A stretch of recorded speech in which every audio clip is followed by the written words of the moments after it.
For most Zen Buddhists, the fact that there is Buddha nature is a thought, even though words cannot express what Buddha nature is anyway. However, we do express it when we meditate and let our thoughts come and go without grabbing onto them. That in itself is as important in sitting as having our mind be empty.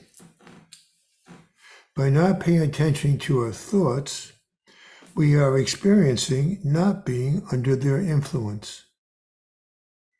When we get up after sitting and return to ordinary life, however, we tend to forget what has been happening. Rather, we act as if sitting and living our life were in different worlds and give dominion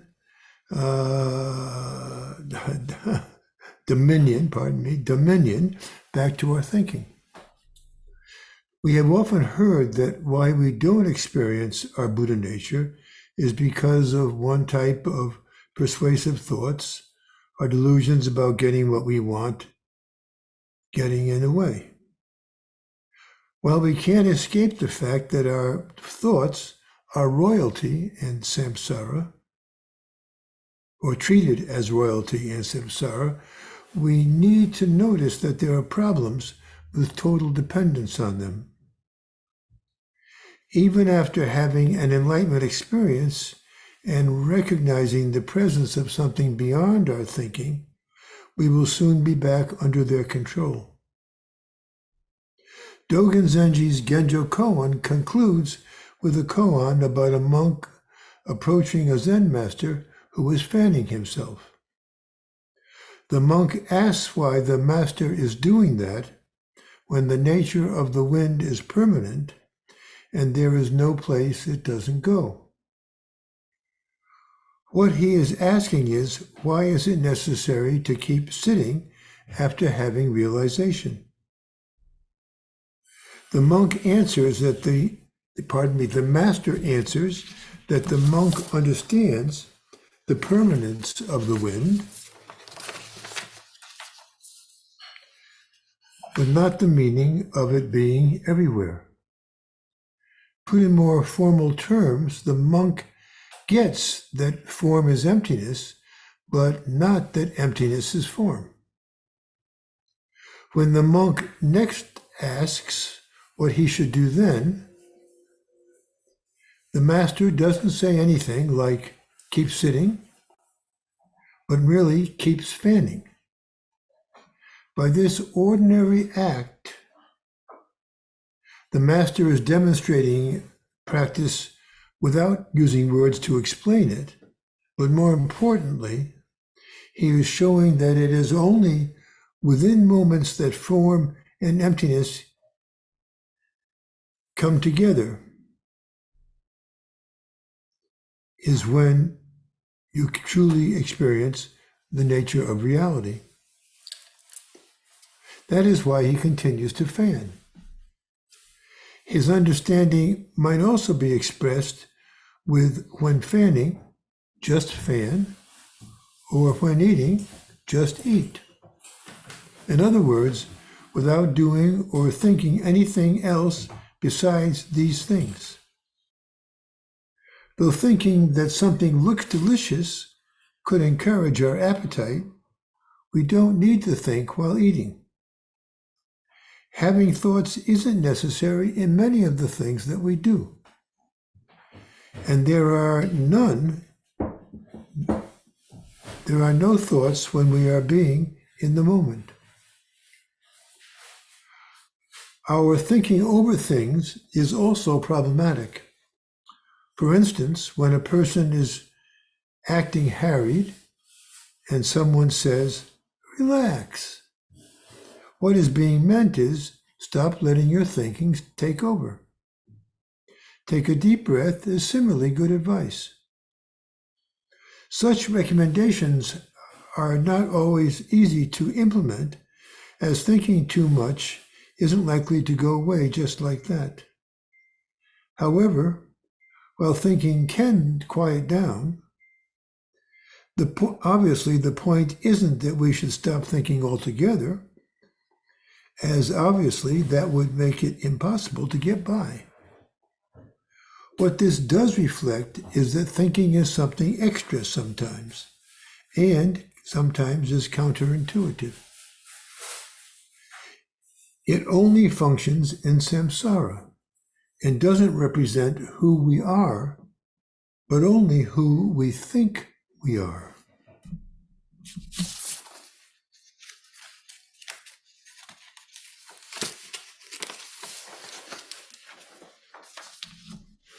Our thoughts of what are good or bad, or right or wrong, can be an example of this. Sometimes we get offended by something that persons close to us have said or done. And in responding to their mistaken thinking, we can end up getting angry. However, this isn't anger at who they are, but only at who we think they are. They then react for similar faulty reasons. The conflict that ensues becomes one between their thoughts, our thoughts, and theirs. Most fights in couples have this as their root cause. If we realize from the start that the deluding thinking of others isn't really representative of them, we might not have been so bothered by what they said and not have gotten upset ourselves in the first place. The other person probably wouldn't have been emotional in response either. Once arguments have ended, we often can't remember what the thoughts were that initiated them. Indeed, knowing where such struggles come from can leave us more open to the acceptance of others. This could then in turn make them more apt to accept things from us as well.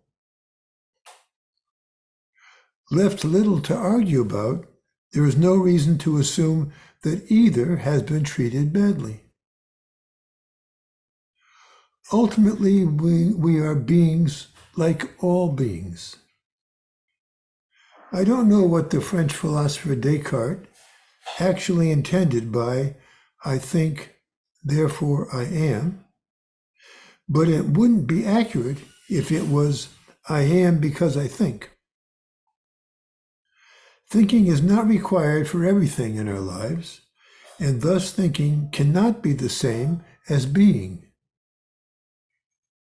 We come to recognize this also through meditating, where we practice just being without paying attention to our thoughts.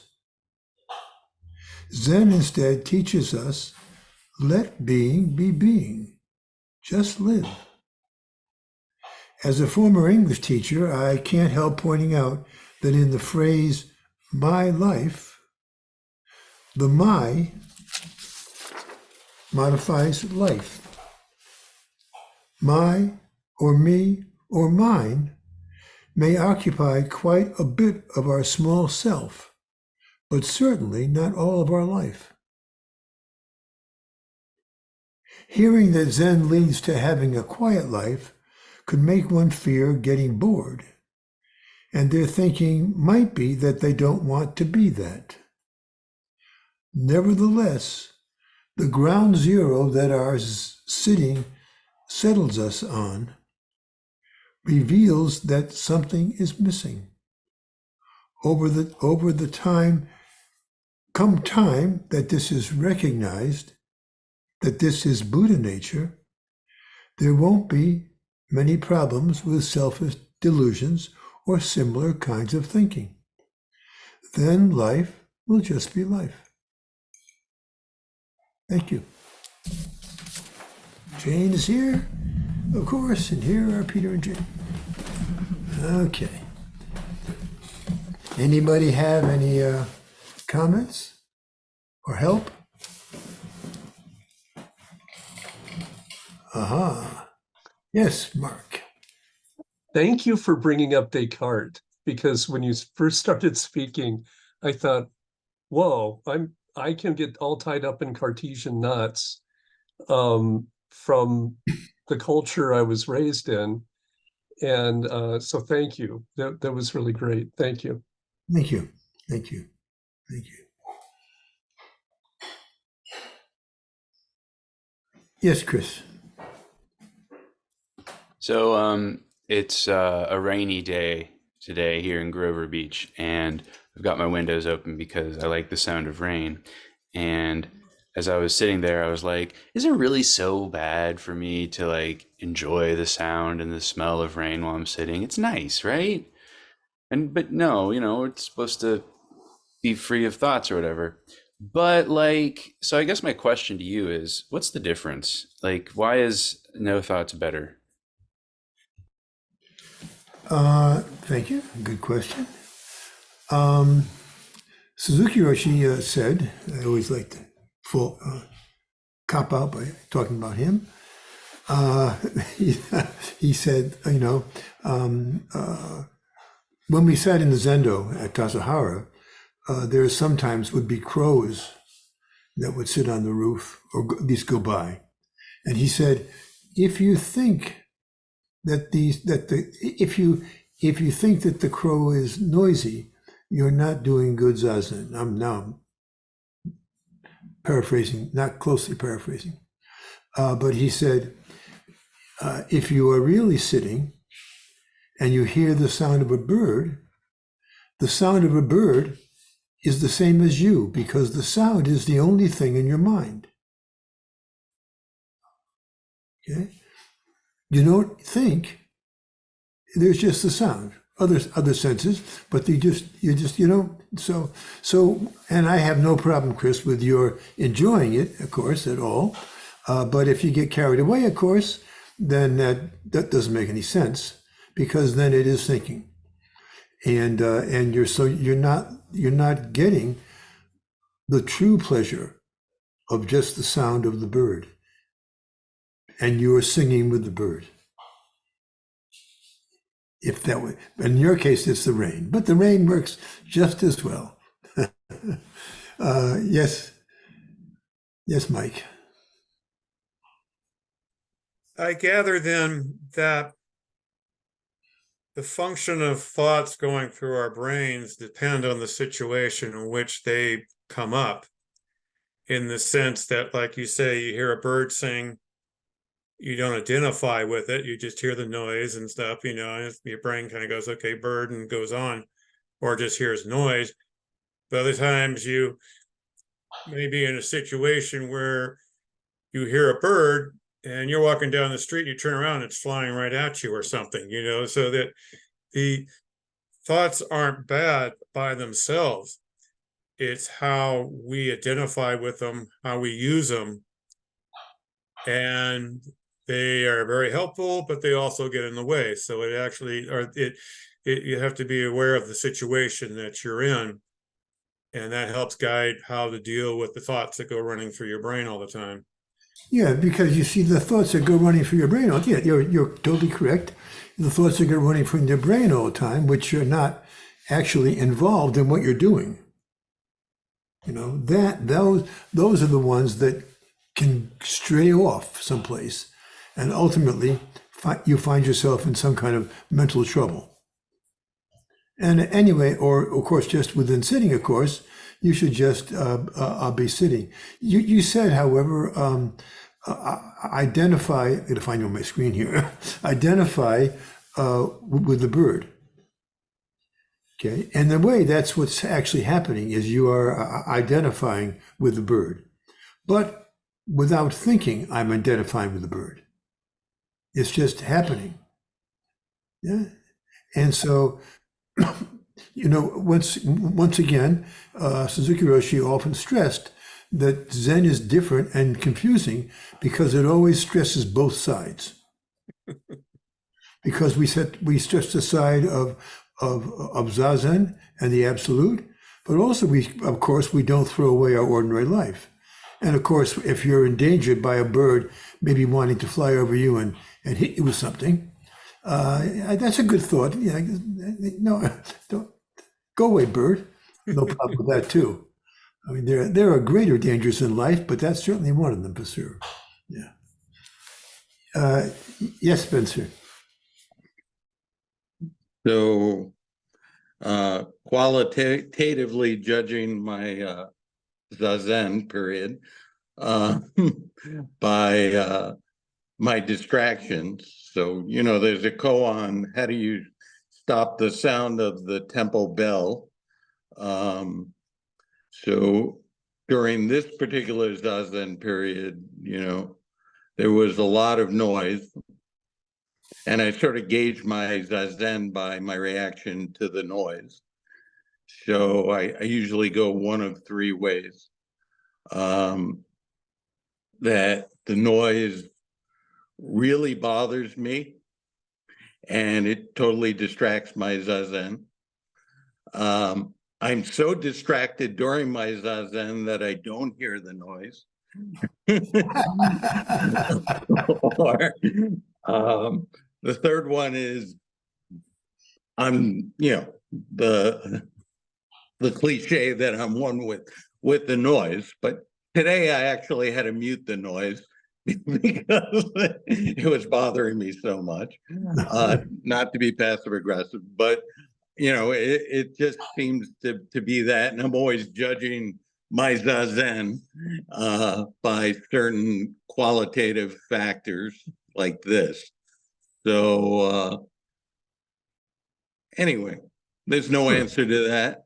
I got a lot of answers to that. Yeah. Well, give me some answers. let me first ask, and this is not relevant to your question. Was the noise from here, or coming through the screen, or was the noise behind you and your around? No. It's coming through the screen. And in my mind, it's like the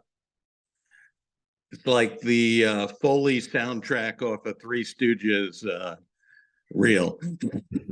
It's just things crashing and smashing and banging in the background. So.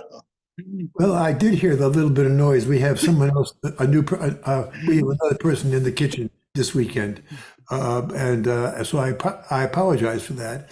But it does give a very good example because being bothered by the noise only means, well, you're thinking about the noise, and then you're judging the noise, and then you're slightly getting emotional about the noise.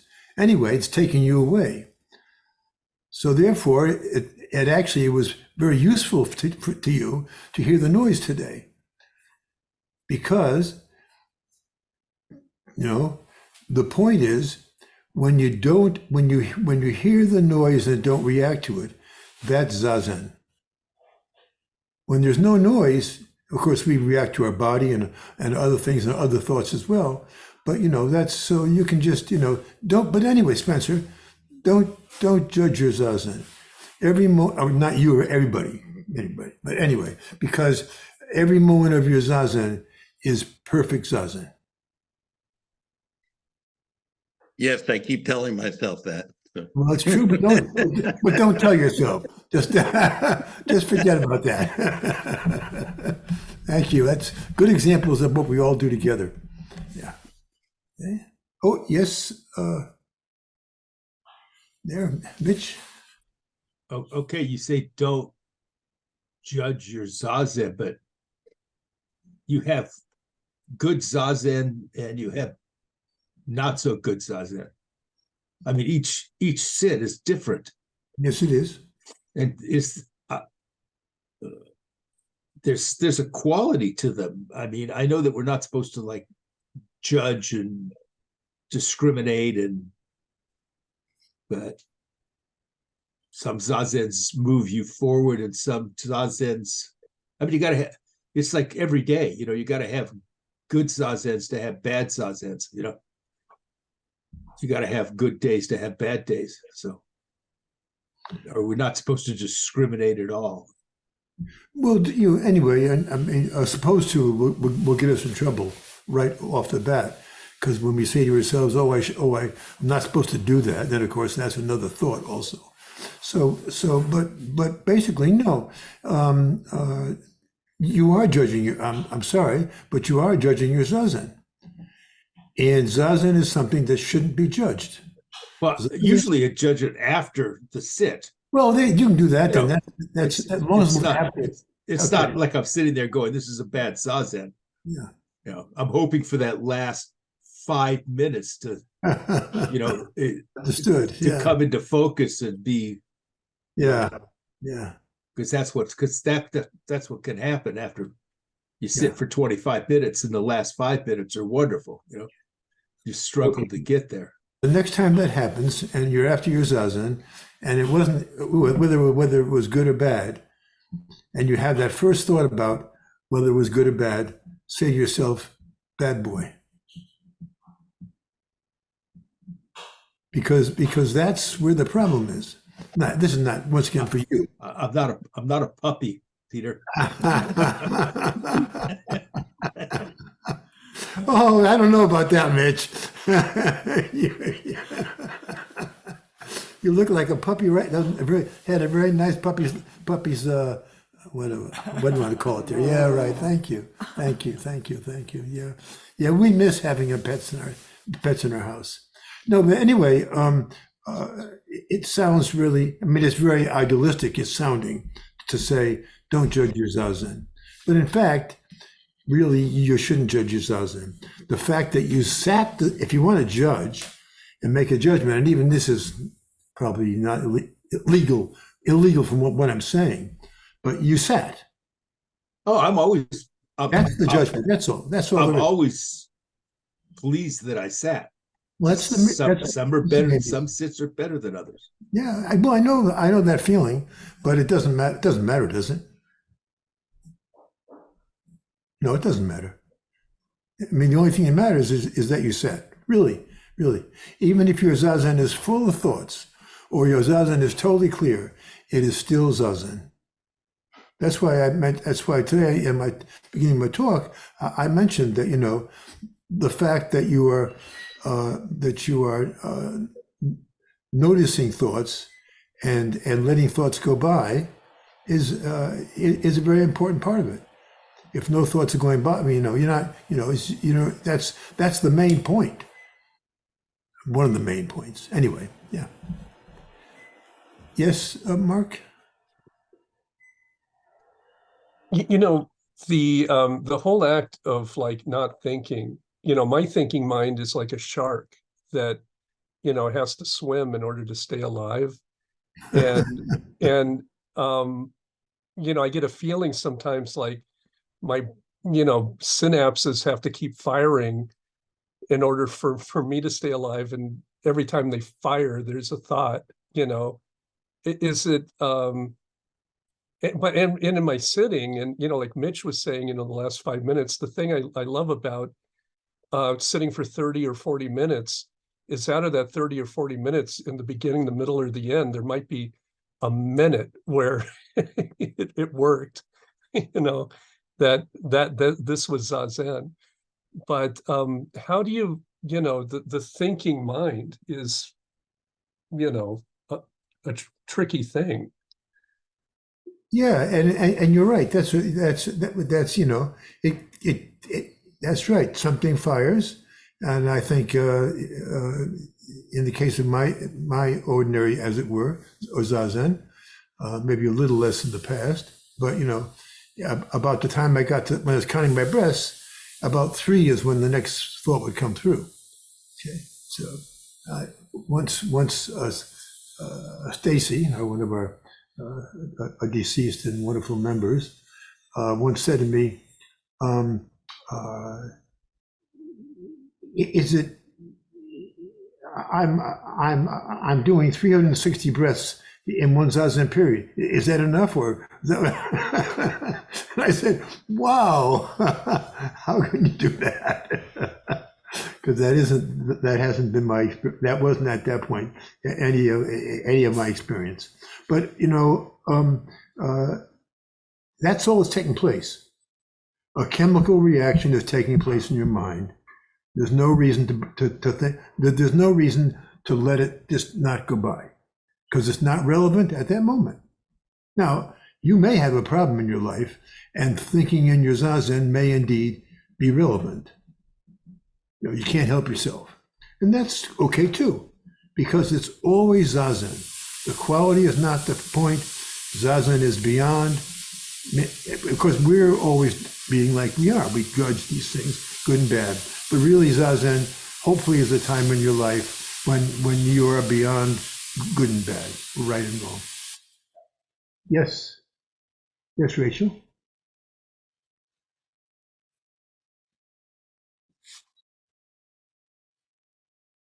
Thanks, Peter. Mm-hmm. Thanks a lot for the talk.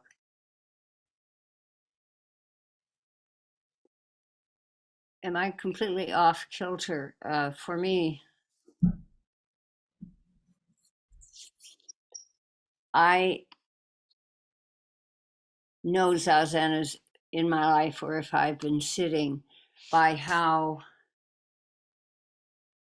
my days, how it is to proceed through my days over a period of time. In other words, I can tell, I don't have a calendar where I mark every day, whether I sat, I usually do, but if there's been a gap, it's as though I can sense a difference in how my days are going. That will tell me whether there has been sitting. It's as though it's almost organic, and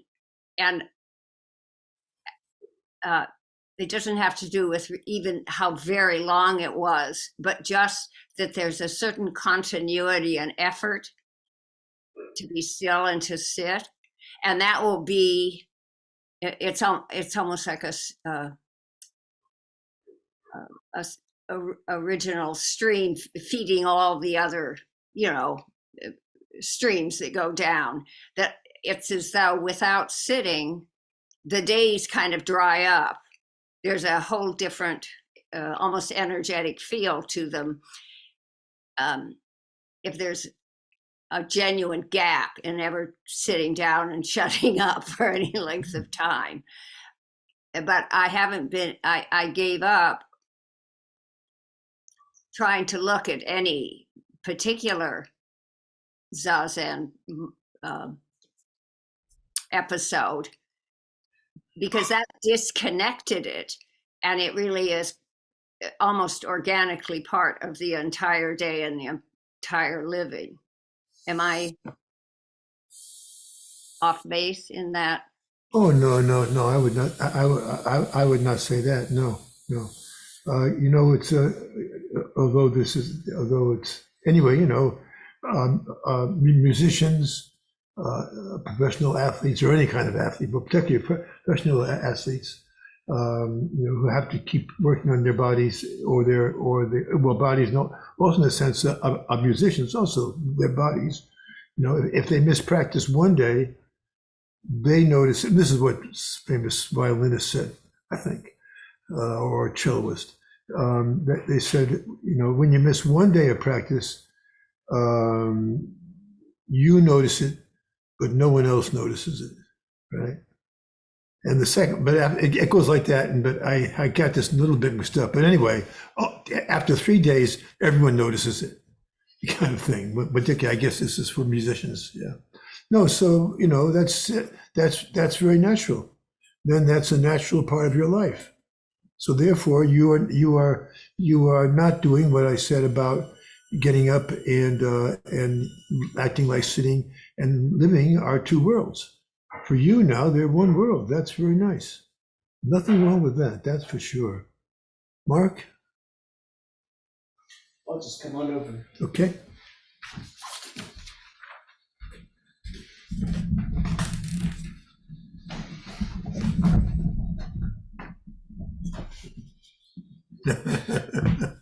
Here we are. Close to close. This is personal contact. All of you could be here one day. I just have something short and simple to say, unusually. So, really, there's no thinking. The only thinking that is no thinking is in between the thoughts. So that's the only non-thinking you'll get. Thank you.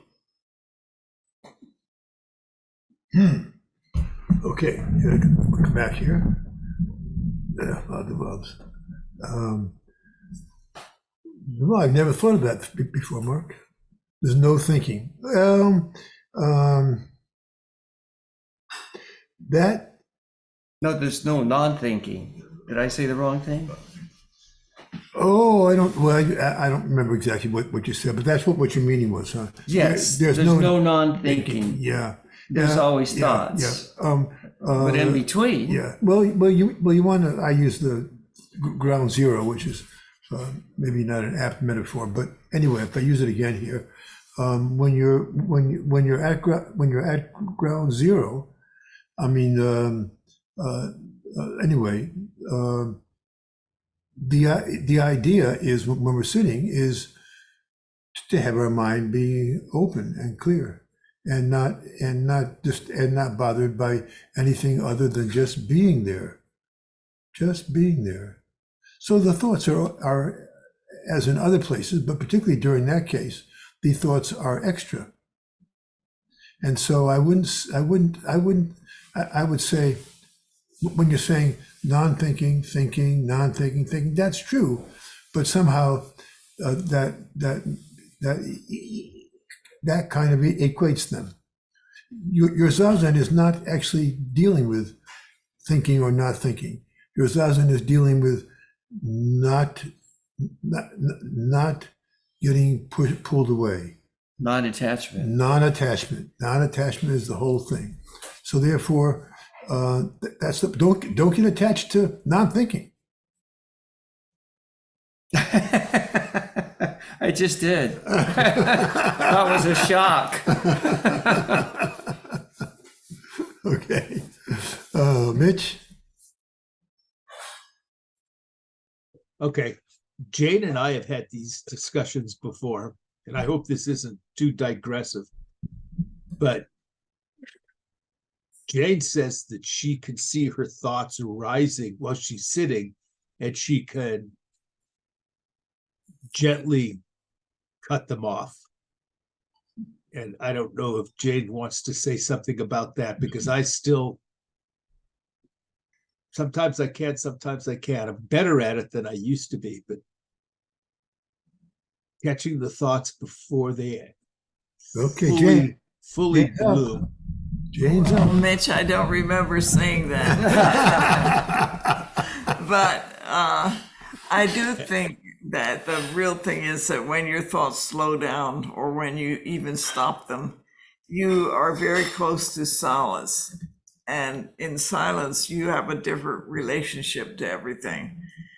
For example, when the bird sings, you're not thinking of the bird singing, you're just sitting there and you become like the bird singing. And you have a much closer relationship to everything in silence than you do with thinking, which is like a wall between you and everything else. Also, I think the problem listening to everybody with their thoughts in Zazen is that we think, having some kind of experience or a softening or a really good feeling of being in the zone is a special thing. And so it sounds like the really big problem that all of us have in Zazen is that we'd like to have that special thing, and we forget that Zazen itself is incredibly special. Just the act of sitting peacefully and quiet is its own personal, wonderful ground out of which many things can come. And you set the template for your life by sitting, whether it's good or bad, whether your mind is racing or quiet. The fact that you don't give up in the face of it, you set a wonderful template of moving forward in your life, whatever the circumstances. So I think the really special thing is the way you handle thinking with kindness. Like it's true that there are guests that have come uninvited, but on the other hand, your house is very open and you still can say welcome, welcome. just don't mess up the house. If you're going to be here for a few minutes, don't take everything and throw it around so I can't find my way around anymore. So two things. Number one, you don't catch your thoughts and stop them, because I've been working on that. Don't. Welcome the thoughts. You can't throw anything away like that, especially thoughts that come in your eye. You really can't hold them down because there's nothing to hold. Okay. There's no way to nudge them out of your life. The only way is to let everything in, look and see what it is. Just encourage them not to mess up your house while they're there. Okay. And let all things into your life without exception. Because finally, what you don't need will fall away from you naturally. It's the fighting with them that holds them. And So don't special circumstances, because even if you have one, they disappear so fast, it's not worth it worrying about them. Well, when I did my my Dharma talk a little while ago, we talked about Zazen is only practice for being normal. And I still think I haven't, for me, that's part of the basis of my Zazen. I just want to sit there and be normal. The biggest problem we all have is trying to be average with nothing special. And to understand that that in itself is very special, because just doing nothing special is pretty wonderful. If you like spicy food all the time, it's very hard to eat very bland food until you get used to it and realize that it's very nice too. So the thing is to let everything in and let everything out, but don't fight them. Just welcome them home because they're your thoughts. I would say just welcome everything home. Okay, thank you, Jane. Yeah.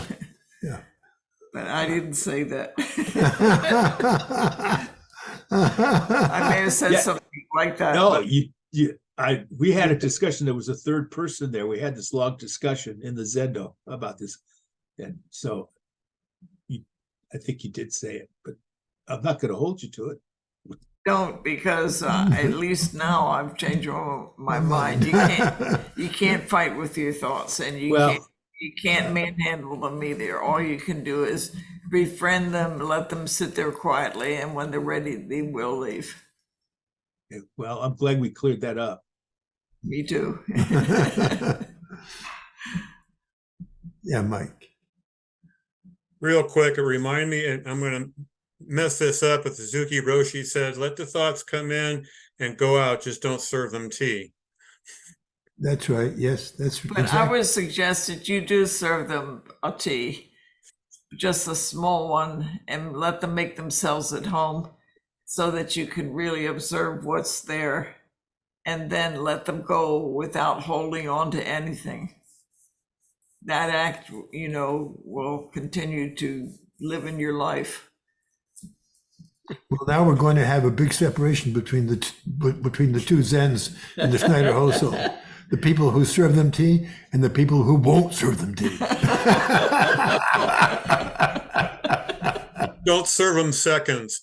Yeah, just give 1 cup of tea. And forget about the cake, just the tea is enough. I think you ought to serve them tea so you don't feel guilty. She's very compassionate to her thoughts. Serve them tea so you don't feel guilty when you kick them out. Yeah, that's true also. But the thing is, they really don't stay because they don't want to stay either. It's just that you don't want to mess up your life with fighting them. And they do leave when they're tired of it all.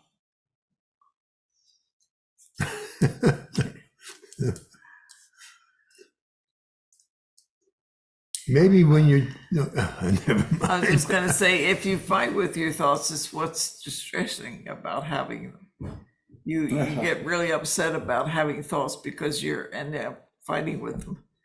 And the thing is, they're you, so you might as well befriend them too. And sometimes if you pay attention, they're telling you something important.